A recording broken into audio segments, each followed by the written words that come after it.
దేవుని యొక్క ఓదార్పు గొప్పగా ఉంటుంది. ఎలా ఉంటుంది దేవుని ఓదార్పు?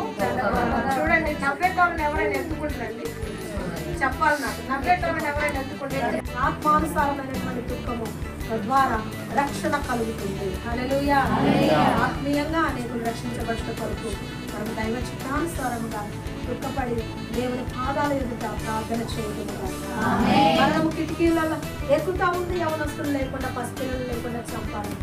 ఆత్మీయంగా చచ్చిపోయేటట్టుగా చేస్తా ఉంది, శారీరకంగా చచ్చిపోయేటట్టుగా చేస్తా ఉంది.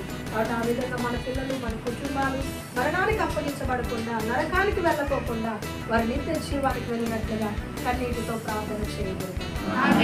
సహోదరుని అమ్మ ఎందుకు మరి కన్నీరు కార్చి ప్రార్థన చేయి, అన్న వాళ్ళే ప్రార్థన చేయి, దేవుడు నీకు గర్వఫలం ఇస్తాడని చెప్పారు. ఆ సహోదరుడు మాతో ఏం చెప్తుందంటే, అమ్మ పుట్టుట్టు ప్రార్థన చేయమని జాతీయ కన్నీటి ప్రార్థన నాకు రానే రాదు. పిల్లలు లేరు కానీ ఆమెకే ప్రార్థన రాలేక అదేంటి? ఎవరు పిల్లలనైనా చూసినప్పుడు పిల్లలు లేని వాళ్ళకి ఏమనిపించాలి? బాధ కలగాలి.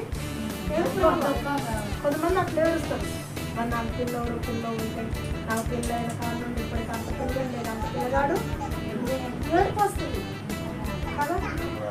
కానీ ఆవంటండి, నాకు అసలు ఎంత ఏడవాలనుకున్నా ఏడుపు రావట్లేదు, జంతువుగా ఇందులో పెట్టుకున్నా ఏడుపు రావట్లేదు. అని మస్తు బిడ్డ దగ్గరికి తండ్రి పరిగెత్తిపోయిన కుమారుడు తిరిగి వస్తూ ఉన్నాడు, బుద్ధి నేర్చుకొని. వస్తున్నప్పుడు తండ్రి ఏం చేశాడు? పరిగెత్తుకొని వెళ్ళాడు. రెండోది ఏం చేశాడు? కౌగిలించుకున్నాడు. మూడోది ఏం చేశాడు? మెడ మీద పడి ముద్దు పెట్టుకున్నాడు. తర్వాత ఏం చేశాడు? తన ఇంటికి వచ్చాడు. హల్లెలూయా. తండ్రి ప్రేమ ఎంత గొప్ప ప్రేమో! ఈ లోకంలో మనకున్న శరీర సంబంధమైన తల్లిదండ్రుల కంటే కూడా గొప్ప ప్రేమ కలిగినటువంటి దేవుడు మనకున్నాడు, మన తండ్రి మనకున్నాడు.